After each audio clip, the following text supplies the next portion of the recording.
Notre sujet aujourd'hui, comment se réinventer.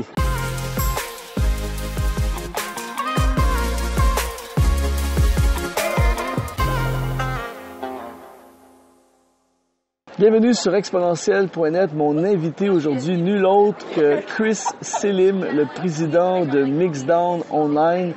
C'est lui qui est le cerveau, le génie derrière toutes mes vidéos, qui fait le montage, entre autres, de toutes mes vidéos. Mais c'est lui également qui a été le réalisateur d'une grande partie des albums que j'ai fait au fil des ans. Et c'est ma joie aujourd'hui de vous le présenter. Bonjour Chris, bienvenue à exponentiel.net. Salut Luc, merci. Nous sommes en ce moment à Burlington, au Vermont. Et pour moi, Chris est une image parfaite de la réinvention. Et c'est ce que nous allons parler aujourd'hui, de la réinvention. Chris, en fait, quand on s'est connus il y a quelques siècles... Quand même. Tu étais batteur dans un groupe de musique. Ensuite, je t'ai vu passer de batteur à informaticien. Ensuite, je t'ai vu passer d'informaticien à ingénieur de son. Tu as eu ton studio, tu as été producteur, réalisateur d'albums. Et aujourd'hui, tu es passé de réalisateur d'albums à musicien, à YouTuber et formateur en ligne et entrepreneur Internet. Et si je continue, la liste ne finira pas, mais tu es un bel exemple de la réinvention, qu'il est possible de se réinventer. Et j'aimerais aujourd'hui qu'on parle de ce sujet fascinant qui est nécessaire pour beaucoup de gens. Mais juste avant, Chris, j'aimerais encourager tous ceux qui nous regardent à vous abonner à notre chaîne YouTube si vous ne l'êtes pas déjà en cliquant sur s'abonner. Et je veux vous souhaiter bienvenue sur la communauté des exponentialistes. Alors Chris, est-ce que la réinvention que tu as vécue au fil des ans dans ta vie, est-ce que c'était par hasard ou est-ce que c'est quelque chose de vraiment intentionnel de ta part? Je te dirais qu'en partie, ça a été par hasard. Ce qui arrive souvent. Mm-hmm. Comme quand j'ai commencé en informatique, je venais tout juste de me marier à l'époque. Par la suite, quelques années plus tard, mais on se connaissait déjà à cette époque-là. Et puis par la suite, j'ai décidé d'aller étudier en technique de son, en sono, tout ça. Conception sonore, en fait, c'était le nom du cours que j'ai suivi. Puis là, ça m'a amené à tout le volet réalisation musicale, enregistrement, mixage, écriture en musique, tout ça. Donc, c'est une combinaison entre l'intentionnel, mais aussi la vie qui t'a un peu comme poussé à... Oui, mais c'est sûr, j'étais musicien aussi depuis l'âge de 13 ans.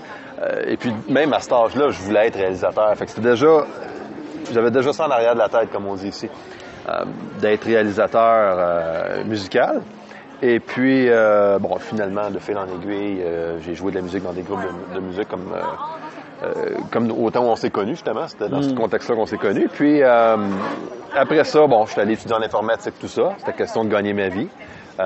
Mais quand j'ai eu l'opportunité d'aller étudier en conception sonore, c'est sûr, j'ai sauté sur l'opportunité. Fait que c'était un peu planifié, oui et non. Ça m'a amené là. Et en même temps, j'ai juste profité d'une occasion qui s'est présentée. Là.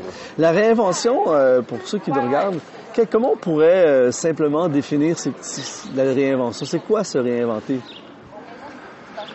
Se réinventer, ça peut être complètement changer de direction, comme ça peut être améliorer la direction sur laquelle on est en ce moment. Fait que ça peut être deux choses. Donc, moi. en fait, par exemple, d'un musicien à un producteur d'album, t'es dans la même famille de dons, mais c'est comme si on passait à un autre niveau, un niveau supérieur. Exactement, un 2.0. Là. Et quels sont les plus gros obstacles à la réinvention? Par exemple, pour toi, qu'est-ce qui a été le plus difficile? Parce que on parle de plusieurs réinventions sur plusieurs années de ta vie, mais qu'est-ce qui a été le plus gros obstacle ou les plus gros obstacles à ta réinvention? Je dirais qu'au début, mes premières métamorphoses n'ont pas été... il n'y a pas eu beaucoup d'obstacles là, au sens comme la peur, par exemple. Ça, c'est venu par la suite. Là. Les derniers changements, là, ça a été un peu plus de challenge. Parce qu'en fait, souvent, la réinvention rendue à un niveau supérieur, elle exige plus. Elle exige plus, puis aussi, tu as plus de responsabilités dans la vie courante. Tu as plus à perdre. Tu as plus à perdre. Famille, on va marier, les enfants, tout ça. Donc là, c'est sûr que c'est un peu plus risqué. de passer au travers une métamorphose ou des changements, puis ou de se réinventer tout ça, mais c'est toujours possible. Okay? Donc, quand tu es plus jeune, là, c'est un peu plus facile à cause de moins de responsabilités. Tout ça, tu y penses pas trop, tu sautes dans le tas et puis tu le fais. Mais rendu à un certain niveau de vie, là, c'est sûr que c'est un petit peu plus... il y a un petit peu plus de peur qui s'installe. Basé sur ton expérience personnelle, puisque tu as vécu la réinvention à plusieurs reprises, qu'est-ce qui a été le plus difficile? Qu'est-ce qui a été les plus gros obstacles? Quels ont été les plus gros obstacles? Ou défis, challenge? Je pense qu'un des plus gros obstacles que quelqu'un peut faire face, c'est la zone de confort. C'est bon, ça. OK? Plus on va dans la vie, plus on s'installe dans une zone de confort. Et puis, quand on vit un changement, où on veut se réinventer tout ça, là, c'est sûr que ça demande de l'effort, ça demande de débarquer de notre zone de confort, justement. Ou de juste rendre cette zone de confort-là un peu en péril. La challenger un peu. Fait que ça peut être un frein pour plusieurs personnes, d'après moi, là. Qu'est-ce que... Il y a plein de gens qui nous regardent en ce moment, qui veulent se réinventer, qui peut-être que... Est-ce que ça... Souvent, est-ce que ça commence par une lassitude de ce qu'on est en train de faire, ou est-ce que c'est parce qu'on veut passer à un autre niveau? Qu'est-ce qui se passe à l'intérieur de toi quand tu te réinventes? Est-ce que c'est un long processus? Est-ce que c'est activé par une lassitude? Est-ce que c'est une motivation vers quelque chose? Il y a beaucoup de motivation, ça c'est sûr. La motivation, ça peut être très positif, ça peut donner de l'essence, en fait, au processus de changement et de se réinventer soi-même. Je te dirais que des choses les plus difficiles qu'on se rend compte, en fait, c'est quand on vit un changement comme ça, surtout après un certain laps de temps, où on est habitué dans notre carrière, où on est habitué dans ce qu'on fait déjà, où on a atteint un certain niveau, c'est quand on décide d'ajouter des flèches à notre arc, complètement changer de carrière ou de se réinventer complètement. Ça veut dire de partir au bas de l'échelle. Tu comprends? Fait que ça peut être aussi quelque chose, peut être un challenge, en fait. Parce que même moi, en tant que... Parce que tu as des acquis oui. Là où tu es rendu. Par exemple, tu es un musicien, tu es hyper avancé, et là, tout à coup, comme réalisateur, tu commences au bas de l'échelle. Exactement. Ou ça demande de l'humilité. Ou si, par exemple, tu as une business et puis tu veux ajouter un service à ta business ou peut-être rediriger ta business ailleurs ou juste modifier un peu le service, tout ça. Mais tu vas devoir peut-être attirer une différente clientèle. Donc, tu vas tomber en bas de l'échelle à ce niveau-là. Tu comprends? Fait que ça fait partie de la game, comme on dit au Québec. Donc c'est un challenge. Et puis, moi, ça me motive, par exemple, à travailler un peu plus fort, dans mon cas. Moi. Donc, c'est ça qui fait grandir, en fait. Oui, exactement. Parce que tu as quand même de l'expérience avec ce que tu as déjà acquis. Surtout quand ça fait un bout que on commence jamais vraiment à zéro. Tu peux commencer à zéro dans un tel domaine, mais tu as quand même un bagage avec toi là, qui va t'aider justement à te propulser là, dans cette transformation-là. À toutes les personnes qui nous regardent en ce moment, Chris, et qui sont en train de réfléchir à se réinventer, sont dans le processus de la réinvention de leur carrière, de leur ministère, de leur vie en général, quelles seraient les 2-3 choses qu'ils ont besoin de savoir? Qu'est-ce qu'il faut faire quand on veut se réinventer? Peu importe que toi, par exemple, tu es passé de réalisateur à YouTuber, à entrepreneur en ligne, qu'on passe de... Peu importe la réinvention qu'on doit vivre, quelles sont les 2-3 choses qu'on a besoin de savoir? Ben, en fait, dans mon cas, toute ma carrière de réalisation est encore là. Je fais toujours de la réalisation, je fais beaucoup de mixage, il y a des trucs que je fais plus qu'avant. Et puis des choses que je fais un peu moins qu'avant au niveau du studio parce que en développant la chaîne YouTube, ça m'a ouvert des portes à d'autres choses. Ça m'a permis de me réinventer, ça m'a permis de développer d'autres talents, en fait, que je savais pas que j'avais. Et puis ça m'a même amené d'autres contrats dans d'autres sphères, puis dans d'autres marchés. Donc, moi, dans mon cas, ça a été d'ajouter des flèches à mon arc. Donc, c'est de révéler d'autres aspects de nous. Oui, ou d'aller chercher, d'aller puiser plus profond à l'intérieur de nous. Oui. Puis pour répondre à ta question, en fait, ça va impliquer beaucoup de travail. OK. Faut être prêt à travailler pour se réinventer. Faut être prêt à travailler, faut être prêt à s'investir. Puis ça va être beaucoup de travail au niveau, tu sais, il va falloir donner beaucoup de temps.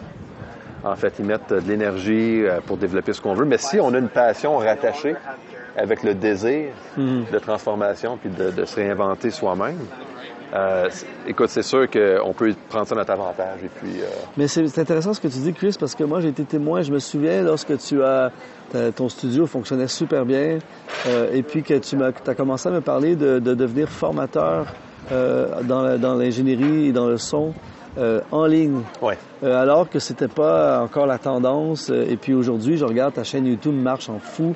Ça s'appelle comment ta chaîne déjà? Mixdown Online. Mixdown Online, Ouais. c'est en anglais.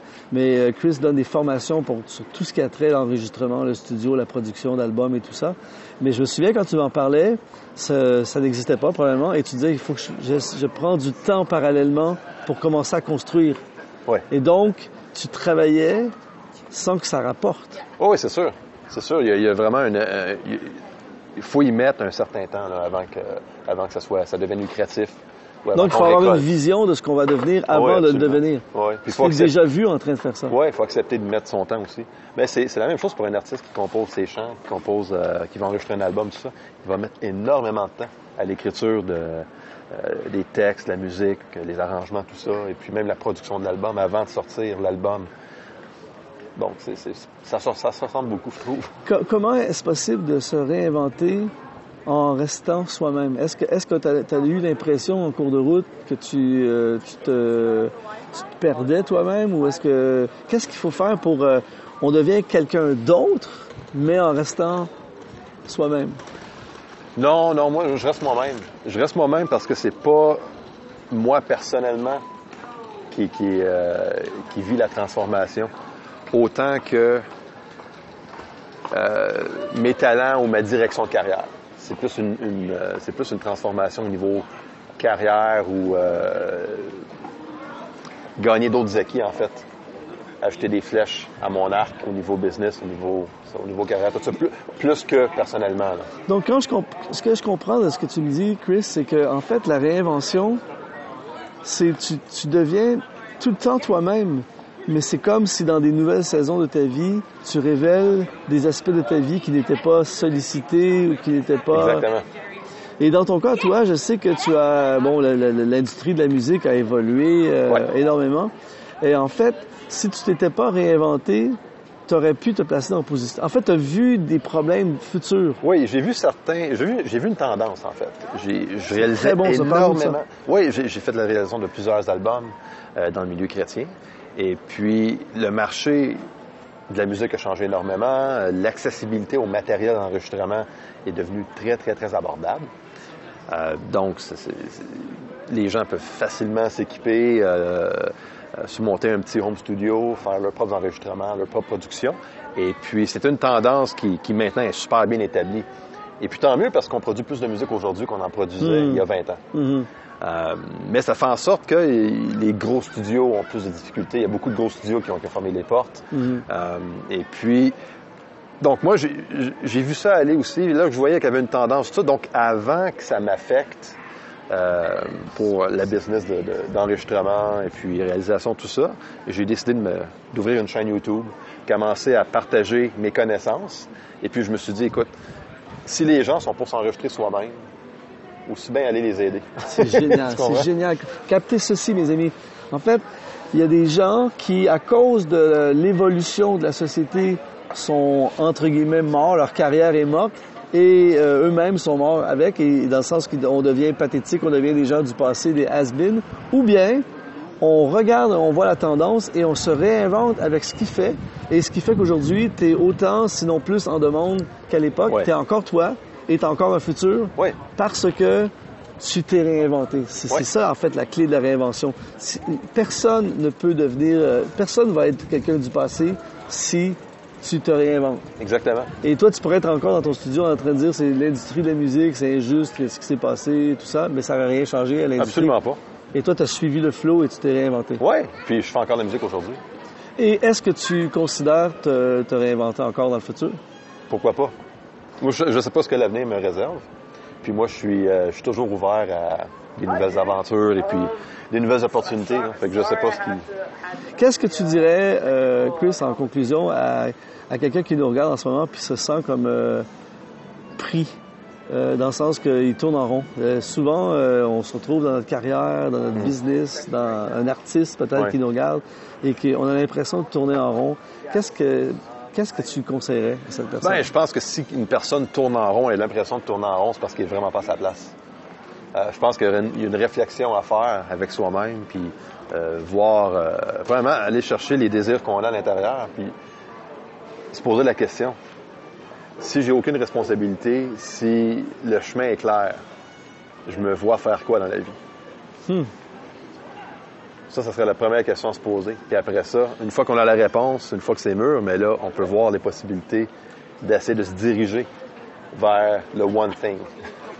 La chose. La chose. Tu sais, focaliser sur la chose. Tu sais quoi, Chris, je te connais depuis plusieurs années et tu es une des personnes que je connais qui a l'air le plus heureux dans son travail. Je sais que tu gagnes ta vie et je sais que on sent pas que tu fais les choses pour l'argent. On sent que tu poursuis une passion. Et à chaque fois que je te vois, et ça fait des années, mes amis, que je travaille avec lui, on dirait que tu t'amuses tout le temps. En fait, ça fait 15 ans que je suis en vacances. En fait, je suis à la retraite depuis 15 ans. C'est génial, c'est génial. Parce que tu fais... Je fais ce que j'aime. Donc, dans ta réinvention, c'est pas juste, tu penses pas juste en termes financiers, tu penses en termes de devenir quelque chose, mais qui correspond à toi. Oui, absolument. Absolument. De quoi qui me ressemble, de quoi qui marche avec moi. Là. Bon, les gens te regardent aujourd'hui, ça a l'air facile, tu vis tes rêves, tu fais ce que tu aimes dans la vie, mais j'aimerais qu'on parle aussi du risque. Moi, j'ai vu, tu as pris des risques au fil des ans. C'est pas gratuit, la réinvention. Non, tu risques énormément, c'est sûr. C'est sûr. Tu peux avoir des risques financiers, tu peux avoir des risques... je dirais des risques financiers. Voilà, mais tu l'as fait. Oui, effectivement. Puis ça a fonctionné. Donc, pour se réinventer, il faut être conscient de qui on est et conscient de qui on veut devenir. Et il faut être prêt à risquer, il faut être prêt à y aller. Mais il faut aussi anticiper ce qui s'en vient. Exactement. Prévoir. C'est ça, tu t'es pas réveillé, oh là, je suis en retard. En fait, il faut voir à l'avance. Il faut entamer le processus de la réinvention avant le besoin de la réinvention. Oui, exactement. Moi, c'est mon oncle qui m'a appris ça. Mon oncle est en affaires depuis toujours. Et puis, ça a toujours été une de ses grosses qualités, de toujours prévoir ce qui va arriver, puis de tout de suite s'adapter avant que ça arrive. Chris, je veux te remercier pour cette inspiration pour nous. Si il y a peut-être des gens qui sont dans la musique, dans les arts, dans le son, dans la technologie, tout ça, et qui veulent entrer en contact avec toi ou qui veulent voir ton travail, qu'est-ce qu'on fait? Comment on peut te rejoindre? Comment on peut avoir accès à ton matériel? Vous pouvez aller voir sur mon site web, mixdown.online, directement sur YouTube aussi. Vous faites une recherche sur Mixdown Online ou Chris Selim, vous allez tomber sur ma page. Le lien apparaît en ce moment sur l'écran, on peut dire ça? Oui, parce que vu que c'est moi qui vais faire le montage, je vais m'assurer de mettre le lien. OK. Merci, Chris Selim, d'avoir été avec nous. Merci pour ton génie qui est au service de beaucoup d'artistes, dont moi, le premier. Et ça a été un plaisir de te recevoir à exponentiel.net. Alors, si tu n'es pas abonné à notre chaîne, il faut absolument que tu t'abonnes dès maintenant. Va visiter Mixdown Online. Et ça a été vraiment une joie d'être avec toi encore aujourd'hui. Et je te dis à la prochaine.